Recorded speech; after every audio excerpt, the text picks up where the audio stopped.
The story of Abraham, revered as the father of many nations, is one of the most compelling narratives in the Bible. His journey from a man with no land or descendants to becoming a patriarch of vast nations is not only pivotal in scriptural history, but also profound in its theological implications. Understanding why Abraham was chosen to hold such a significant title requires a closer look at the divine selection process, the covenant that was established, and the qualities that set him apart. This exploration delves into the reasons behind God's choice of Abraham, shedding light on the divine plan that intertwines faith, righteousness, and sovereignty. Before we dive into this fascinating subject, don't forget to subscribe to our YouTube channel for more insightful content. If you find this video valuable, please give it a thumbs up and share it with others who might be interested.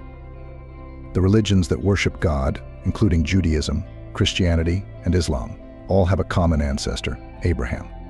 Abraham was a Jew, born in the city of Ur in the Babylonian Empire, now in southern Iraq, near Kuwait in the 20th century BC. Abraham's story begins with a divine call. In Genesis 12:1-3, God commands Abram to leave his country, family, and father's household to a land that God will show him. God promises to make Abram into a great nation, bless him, and make his name great. This covenant between God and Abram is significant, as it establishes Abram as the father of many nations and a key figure in God's redemptive plan. Abraham was originally named Abram, in Hebrew Avram, which means the father is exalted. His wife was Sarai, meaning my princess. In Genesis 12:2, God first made a promise to Abram to bless him and make him into a great nation. I will make you into a great nation, and I will bless you. I will make your name great, and you will be a blessing. God further emphasized his promise in Genesis 15:5. He took him outside and said, "Look up at the sky and count the stars, if indeed you can count them." Then he said to him, "So shall your offspring be." In Genesis 17, God again appeared before Abram and made a covenant with him, which he would abide by with Abraham's posterity. Abraham unquestioningly honored all the requirements that God made, including male circumcision, which would be an outward sign of the covenant between God and his children. Additionally, God promised Abram that he would be the father of many nations, Genesis 17:4, and accordingly changed his name to Abraham Avraham in Hebrew. God also changed Abraham's wife's name to Sarah, meaning princess.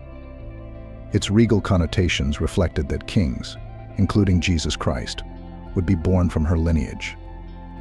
Additionally, Sarah, as Abraham's wife, would be the mother of all nations through the son she would bear him, Genesis 17:16. When their son Isaac was born, Abraham was 100 and Sarah was 90 years old, respectively. Abraham was born in Ur in the Chaldees. Although the Bible explains little of his life up until the age of 70, Joshua 24:2 reveals that Abraham resided in Mesopotamia, where his father Terah was engaged in polytheism. Although we do not know whether Abraham had engaged in the same idolatry practices as his family in his earlier years, and to what extent, we do know that Abraham exhibited great faith in God. His steadfast faith, his unquestioning obedience, and his constant seeking of God are believed to be why God chose Abraham. He was the first patriarch of the Hebrews, and ultimately the rest of the nations. This is evident in Genesis 12:1-6, when Abraham obeyed God's call to leave Mesopotamia and travel to Canaan with Sarah, his nephew Lot, and their entire possessions. Hebrews 11:8 states, "By faith Abraham, when called to go to a place he would later receive as his inheritance, obeyed and went, even though he did not know where he was going." In Genesis 22, Abraham passed a significant test of obedience when he was prepared to sacrifice his son at God's command. As Abraham reached for his knife to slay his son, God stopped him and reiterated his promise that his progeny would be many, and that through them, all the nations on earth would be blessed, Genesis 22:16-18. God's grace and Abraham's unwavering faith fulfilled the covenant promises that Abraham and his descendants would be blessed by. Therefore, the promise comes by faith, so that it may be by grace and may be guaranteed to all Abraham's offspring, not only to those who are of the law, but also to those who have the faith of Abraham. He is the father of us all, Romans 4:16. According to the Bible, reflecting the change of his name to Abraham, meaning a father of many nations, Abraham is considered to be the progenitor of many nations mentioned in the Bible. Among others were the Israelites, Ishmaelites, Edomites, Amalekites, Kenizzites, Midianites, and Assyrians. Through his nephew Lot, he was also related to the Moabites and Ammonites. The lineage of Isaac and the Israelites. The lineage of Isaac and the Israelites traces the continuation of the divine promise made to Abraham, highlighting the fulfillment of God's covenant and the establishment of the Israelites as God's chosen people. Isaac, the son of Abraham and Sarah, plays a central role in this narrative, serving as a link between Abraham and the Israelite nation. The Jewish people are very proud to call themselves the children of Abraham, but are of the line of Isaac, the son of Abraham and Abraham's first wife Sarah. As had been prophesied in Mamre, Sarah became pregnant and bore a son to Abraham on the first anniversary of the covenant of circumcision. Isaac was born to Abraham and Sarah when they were advanced in age, fulfilling God's promise to Abraham that he would have a son through Sarah. The birth of Isaac is recorded in Genesis 21:1-3, where it is stated that the Lord visited Sarah as he had said, and the Lord did for Sarah as he had promised Isaac's name, meaning he last reflects both Sarah's initial disbelief and the joy brought by his birth. Abraham was 100 years old when his son, whom he named Isaac, was born, and he circumcised him when he was 8 days old. For Sarah, the thought of giving birth and nursing a child at such an old age also brought her much laughter, as she declared, "God hath made me to laugh, so that all who hear will laugh with me." Isaac continued to grow, and on the day he was weaned, Abraham held a great feast to honor the occasion. During the celebration, however, Sarah found Ishmael mocking an observation that would begin to clarify the birthright of Isaac. Isaac's role as the promised son underscores his importance in the fulfillment of God's covenant with Abraham. As the heir to the covenant, Isaac inherits the promises of numerous descendants and the land of Canaan. His life is marked by events that emphasize the continuation of Abraham's faith and obedience to God. One of the most significant events in Isaac's life is the binding of Isaac, also known as the Akedah, found in Genesis 22:1-19. In this narrative, God tests Abraham's faith by commanding him to sacrifice his son Isaac. Despite the apparent contradiction to God's promise, Abraham obeys, demonstrating his unwavering trust in God's plan. At the last moment, an angel of the Lord intervenes, preventing the sacrifice and providing a ram as a substitute. This event not only underscores Abraham's faith but also highlights Isaac's role as the bearer of the covenant.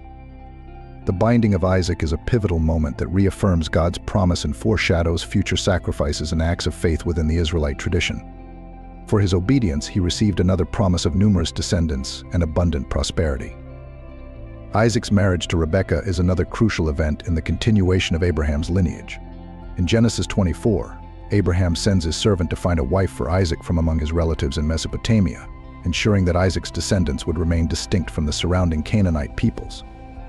Rebekah's selection as Isaac's wife is marked by divine guidance, as she fulfills specific signs requested by Abraham's servant.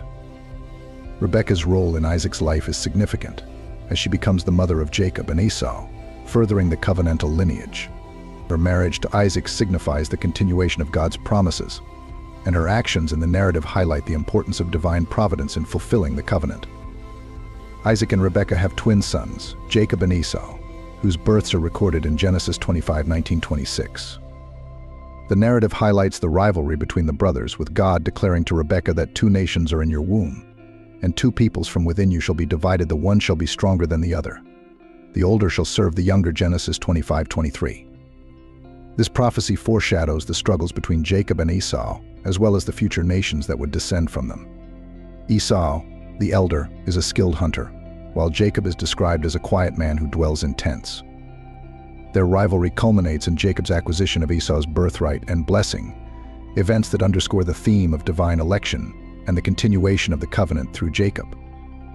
Jacob's life is marked by significant events that shape the Israelite nation. After receiving Isaac's blessing, Jacob flees to his uncle Laban's household to escape Esau's wrath. During his journey, Jacob has a vision of a ladder reaching to heaven, with angels ascending and descending. In this vision, God reaffirms the promises made to Abraham and Isaac, assuring Jacob of divine protection and blessing, Genesis 28:10-22. Jacob's time with Laban is characterized by struggles and conflicts, yet he prospers and becomes the father of 12 sons, who become the patriarchs of the 12 tribes of Israel. Jacob's name is changed to Israel after wrestling with the divine being, Genesis 32:22-32, symbolizing his transformation and the establishment of the Israelite identity. Jacob's 12 sons form the foundation of the Israelite nation. Each son becomes the progenitor of one of the 12 tribes, which play a crucial role in the history and development of Israel. The tribes are named after Jacob's sons Reuben, Simeon, Levi, Judah, Dan, Naphtali, Gad, Asher, Issachar, Zebulun, Joseph, and Benjamin. The descendants of Jacob's sons are instrumental in the fulfillment of God's promises, as they grow into a great nation and eventually settle in the Promised Land. The tribe's journeys, struggles, and triumphs are central to the biblical narrative, highlighting themes of faith, obedience, and divine providence. Joseph, one of Jacob's sons, plays a pivotal role in the survival and prosperity of the Israelite nation. Sold into slavery by his jealous brothers, Joseph rises to prominence in Egypt due to his ability to interpret dreams. His story is detailed in Genesis 37-50, where his faithfulness and wisdom lead to his appointment as a high-ranking official in Pharaoh's court. During a severe famine, Joseph's foresight and planning save Egypt and the surrounding regions from starvation. His family, including Jacob and his brothers, moves to Egypt, where they are reunited and settled in the land of Goshen. This migration sets the stage for the Israelites' eventual enslavement in Egypt and their subsequent liberation in the Exodus narrative. The Israelites' time in Egypt is marked by both prosperity and oppression. Initially welcomed and protected due to Joseph's influence, the Israelites grew into a large and prosperous community. However, a new Pharaoh, who does not know Joseph, rises to power and enslaves the Israelites, fearing their growing numbers and potential threat. Exodus 1:8-14. The Israelites' suffering and cries for deliverance lead to God's intervention through Moses, who becomes their leader and liberator. The Exodus, the journey from slavery to freedom, is a foundational event in the Israelite identity, highlighting themes of redemption, divine intervention, and the fulfillment of God's promises to Abraham, Isaac, and Jacob. The Arab Muslims also claim to be descendants of Abraham, but of the line of Ishmael, the son of Abraham, and his concubine named Hagar. Abraham's legacy as the father of many nations includes his lineage through his son Ishmael, whose descendants are traditionally associated with the Arab nations. This aspect of Abraham's story is significant both historically and religiously, as it connects Abraham to a broad array of peoples and cultures beyond the Israelites. The birth of Ishmael is recounted in Genesis 16. Abraham's wife, Sarah, was unable to bear children for a long time, which was a source of great distress. In an attempt to fulfill God's promise of descendants, Sarah gave her Egyptian maidservant Hagar to Abraham as a concubine. This practice was culturally acceptable at the time as a means of providing heirs. Hagar conceived and bore a son, Ishmael. Genesis 16:10-12 records the angel of the Lord's prophecy to Hagar about Ishmael's future. "I will increase your descendants so much that they will be too numerous to count. You are now pregnant, and you will give birth to a son. You shall name him Ishmael. For the Lord has heard of your misery. He will be a wild donkey of a man. His hand will be against everyone, and everyone's hand against him, and he will live in hostility toward all his brothers." This prophecy foretells the significant impact Ishmael will have as a progenitor of a great nation and hints at the tensions and challenges his descendants will face. Ishmael is traditionally considered the ancestor of many Arab tribes. His name, which means God hears, reflects God's response to Hagar's plight and signals the beginning of Ishmael's legacy. Although Ishmael is not the child through whom the primary covenant with Abraham would be fulfilled, that role belonged to Isaac, he is still blessed by God to be the father of a great nation. Genesis 17:20 states, "And as for Ishmael, I have heard you, I will surely bless him, I will make him fruitful, and will greatly increase his numbers. He will be the father of 12 rulers, and I will make him into a great nation." This blessing highlights God's intention for Ishmael to play a significant role in Abraham's lineage, underscoring the promise that Abraham would indeed be a father of many nations, including those that would come through Ishmael. Ishmael's descendants are listed in Genesis 25:12-18, which details his 12 sons, known as the Ishmaelites. These 12 sons became the heads of 12 tribes, paralleling the 12 tribes of Israel descended from Jacob, Isaac's son. The Ishmaelites settled in the region stretching from Havilah to Shur, near the border of Egypt, toward Assyria. These tribes are often associated with various Arab groups, highlighting the connection between Ishmael and the Arab nations. Historically, the Ishmaelites are known for their nomadic lifestyle, trading activities, and interactions with the Israelites. This connection is particularly evident in the story of Joseph, who was sold into slavery by his brothers to a caravan of Ishmaelite traders, Genesis 37:25-28. In Islamic tradition, Ishmael, known as Ismail in Arabic, is considered a prophet and an important figure in the ancestry of the Prophet Muhammad. The Quran refers to Ishmael as a righteous and obedient servant of God, and he is honored for his role in establishing the Kaaba in Mecca with Abraham. In the Islamic narrative, the willingness of Abraham to sacrifice his son, a story parallel to the biblical account involving Isaac, is often associated with Ishmael. This event is commemorated during the annual Eid al-Adha festival, highlighting the themes of faith and submission that are central to both Abraham and Ishmael's stories. Ishmael's legacy in Islam is profound, as he is seen as a patriarch of the Arab people and a link in the chain of prophets leading to Muhammad. His story underscores the unity of monotheistic faiths and the shared heritage among Judaism, Christianity, and Islam. The association of Ishmael with the Arab nations is supported by various historical and genealogical traditions. His descendants are believed to have settled across the Arabian Peninsula, influencing the cultural and social landscapes of the region. This connection is significant because it extends Abraham's influence beyond the Israelites, highlighting the widespread impact of his lineage. Ishmael's legacy is frequently seen as one of resilience and independence, reflecting the character described in the prophecy of Genesis. The Ishmaelites' interactions with other nations, including the Israelites, illustrate the complex relationships between these groups throughout history. After the death of Sarah, Abraham took another wife, a concubine named Keturah, by whom he had 6 sons: Zimran, Jokshan, Medan, Midian, Ishbak, and Shua. Zimran, the descendants of Zimran, are not extensively documented in the Bible. Some historical and biblical scholars speculate that his lineage may have settled in the Arabian Peninsula. However, concrete evidence about his descendants and their influence remains sparse. Jokshan fathered Sheba and Dedan. These names are significant, as they are associated with regions and tribes in the Arabian Peninsula. Sheba, the land of Sheba, is frequently mentioned in the Bible, often associated with wealth, trade, and spices. Sheba is famously connected with the Queen of Sheba, who visited King Solomon, bringing gifts of gold, spices, and precious stones.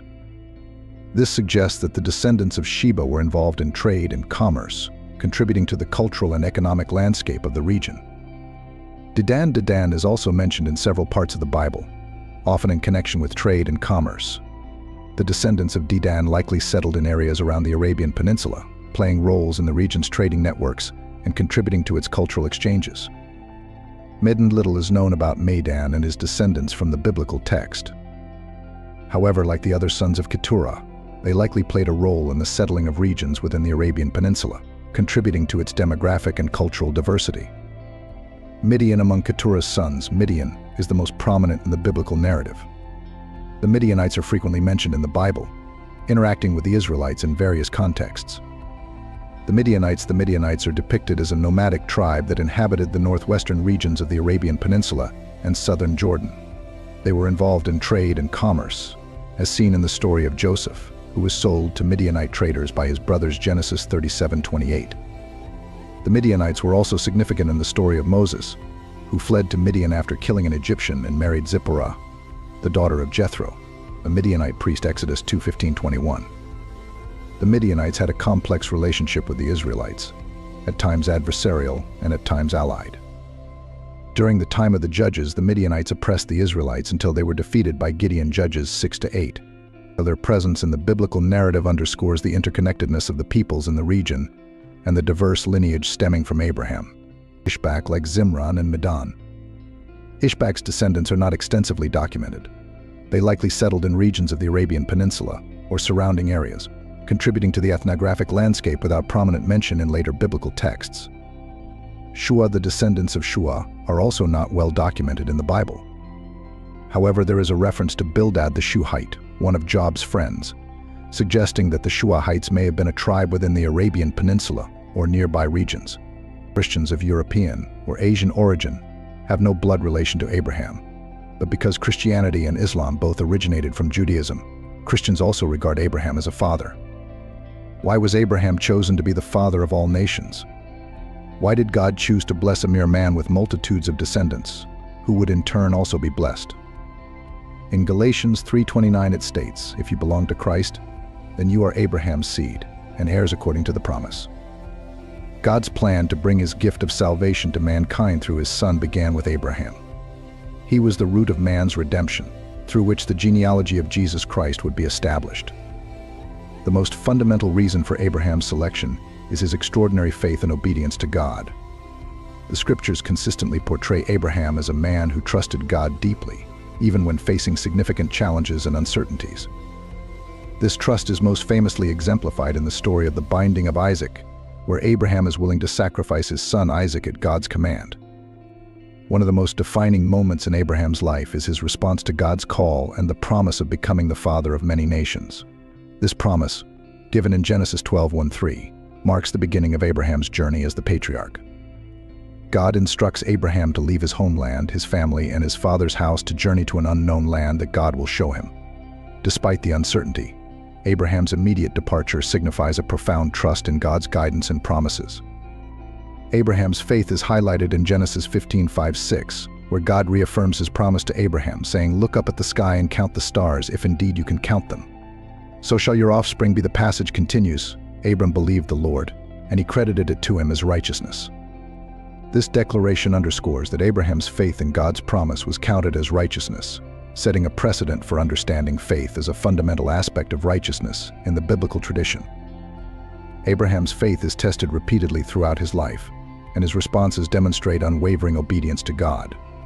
One of the most profound tests comes in Genesis 22:1-18, where God commands Abraham to sacrifice his son Isaac, the child of promise. This command is a significant test of Abraham's faith and obedience. The narrative recounts Abraham's willingness to comply, demonstrating his absolute trust in God's promises, even when faced with a seemingly contradictory directive. Abraham's faith is so resolute that he believes God could raise Isaac from the dead if necessary, as suggested in Hebrews 11:17-19. The story reaches a pivotal moment when, as Abraham is about to sacrifice Isaac, an angel of the Lord intervenes, providing a ram for the offering instead. This intervention affirms Abraham's faith and obedience, and God reiterates his covenant promises, blessing Abraham for his unwavering trust. The event is a powerful testament to Abraham's willingness to follow God's commands, reinforcing his role as the father of faith. Abraham's faith is not merely a passive belief but is actively demonstrated through his actions. His decision to leave his homeland without knowing his final destination, as described in Genesis 12:4, exemplifies his commitment to God's plan. Abraham's willingness to relocate and live as a foreigner in a new land illustrates his trust in God's promise of making him a great nation. Furthermore, Abraham's interaction with Melchizedek, king of Salem, in Genesis 14:18-20, reflects his understanding of and respect for God's sovereignty. When Melchizedek blesses Abraham and receives a tenth of the spoils from Abraham's victory, it signifies Abraham's acknowledgement of God's providence and blessing in his life. Abraham's faith is also evident in his adherence to the covenant God established with him. In Genesis 17, God expands on the covenant, promising that Abraham will be the father of many nations and establishing circumcision as a sign of this everlasting covenant. Abraham's acceptance of this sign and his subsequent obedience to God's command to circumcise himself and his household highlight his commitment to the covenant. This covenant relationship is foundational to Abraham's role as the father of all nations. It represents not only the promise of numerous descendants, but also a deep, abiding relationship between Abraham and God. The covenant underscores the notion that Abraham's faith was not only in the promise of many descendants, but also in a profound and enduring relationship with God. The theological implications of Abraham's faith are profound. In the New Testament, Abraham is frequently cited as a model of faith. The Apostle Paul, in Romans 4:16-17, highlights Abraham's faith as how he was justified and blessed. Paul writes, "Therefore the promise comes by faith, so that it may be by grace and may be guaranteed to all Abraham's offspring, not only to those who are of the law, but also to those who have the faith of Abraham." This passage underscores that Abraham's faith is a model for all who believe, transcending ethnic and legalistic boundaries. Abraham's faith is also pivotal in the context of Christian theology. In Galatians 3:7-9, Paul explains that those who have faith are children of Abraham, linking the promise made to Abraham with the broader promise of salvation through faith in Jesus Christ. This connection emphasizes that Abraham's faith serves as a precursor to the faith required of all believers and highlights the continuity of God's plan for humanity. One of the most significant reasons for Abraham's selection as the father of many nations is the covenant relationship established between him and God. This covenant is a pivotal moment in the biblical narrative, marking a new phase in God's plan for humanity. In Genesis 15, God formalizes his covenant with Abraham. The chapter begins with God speaking to Abraham in a vision, reassuring him not to be afraid. God promises Abraham a reward that will be as numerous as the stars in the sky, signifying countless descendants. Abraham, despite his advanced age and childlessness, believes in God's promise, and this faith is counted by him as righteousness. Genesis 15:6. This foundational act of faith is critical, as it establishes Abraham as a model of trust and righteousness in the eyes of God. In Genesis 17, the covenant is further formalized and expanded. God changes Abram's name to Abraham, meaning father of many nations, and promises that he will indeed be the father of numerous nations and kings. This covenant includes a significant sign, circumcision, which Abraham and his descendants are to observe as a perpetual symbol of their unique relationship with God. Genesis 17:10-14. The covenant's promises are not only for Abraham's immediate descendants but extend to all nations, reinforcing his role as a patriarch of a multitude of peoples. This covenant is characterized by both divine promises and human obligations. God promises land, descendants, and blessings, while Abraham is required to uphold the covenant sign of circumcision and live according to God's commands. This two-sided agreement underscores the deep and binding relationship between Abraham and God, setting a precedent for future covenants and illustrating the divine commitment to fulfilling his promises. Abraham's selection is also deeply rooted in his righteousness and integrity, which are depicted as exemplary qualities in the biblical narrative. His righteousness is demonstrated through his unwavering faith and ethical behavior. In Genesis 18:19, God says of Abraham, "For I have chosen him so that he will direct his children and his household after him to keep the way of the Lord by doing what is right, and just so that the Lord will bring about for Abraham what he has promised him." This verse highlights that Abraham's righteousness is integral to his role as the father of many nations. He is expected to lead his household in following God's ways, demonstrating a commitment to justice and righteousness that aligns with divine expectations. Abraham's righteousness is also evident in his interactions with others. For example, in Genesis 18:22-33, Abraham intercedes on behalf of Sodom and Gomorrah, pleading with God to spare the cities if righteous people can be found there. His willingness to challenge God's plan reflects his deep concern for justice and mercy, qualities that are consistent with his faith and integrity. Additionally, in Genesis 14, Abraham's rescue of Lot from captivity shows his bravery and sense of justice. He leads a daring rescue mission to save his nephew, demonstrating his commitment to family and righteousness. This act not only highlights his moral character but also his leadership qualities, which are essential for his role as a patriarch. Abraham's selection as the father of many nations ultimately reflects God's sovereign choice and divine will. The Bible presents this choice as part of a larger, overarching plan that God has for humanity. God's decision to choose Abraham is not based on Abraham's merit alone, but on divine purpose and grace. In Genesis 12:1-3, God calls Abraham to leave his homeland and promises to make him a great nation, bless him, and make his name great. This call and promise are part of a divine plan to bring blessings to all nations through Abraham. The choice of Abraham is a demonstration of God's sovereign will, choosing him to fulfill a specific role in the unfolding of his plan for humanity. This divine choice is also a reflection of God's grace. The selection of Abraham is not based on his inherent qualities, but on God's unmerited favor and purpose. In Romans 4:16, Paul explains, "Therefore the promise comes by faith, so that it may be by grace and may be guaranteed to all Abraham's offspring, not only to those who are of the law, but also to those who have the faith of Abraham." This emphasizes that Abraham's role is part of a larger plan that extends beyond his immediate descendants, reflecting God's broader purpose for redemption and blessing. Additionally, in Galatians 3:7-9, Paul asserts, "Understand, then, that those who have faith are children of Abraham." Scripture foresaw that God would justify the Gentiles by faith and announced the gospel in advance to Abraham. All nations will be blessed through you, so those who rely on faith are blessed along with Abraham. The man of faith. This passage underscores the significance of God's choice of Abraham as a means of extending blessings to all humanity, highlighting the universal scope of God's plan. The selection of Abraham as the father of all nations is a profound testament to God's sovereign plan and his grace. Through the covenant relationship, Abraham's unwavering faith and righteousness, and the divine choice, we see a man chosen not merely for his own sake, but as a conduit for God's promises to humanity. His life stands as a powerful example of trust in divine promises and the fulfillment of God's plan to bless all nations through one man. As we reflect on why Abraham was chosen, we gain insight into the broader narrative of redemption and the scope of God's blessings, which extend far beyond Abraham's immediate descendants to encompass all of humanity. If you enjoyed this exploration into Abraham's role, make sure to subscribe to our channel for more content on biblical topics. Like this video to support our work, and share it with friends and family who might find it inspiring.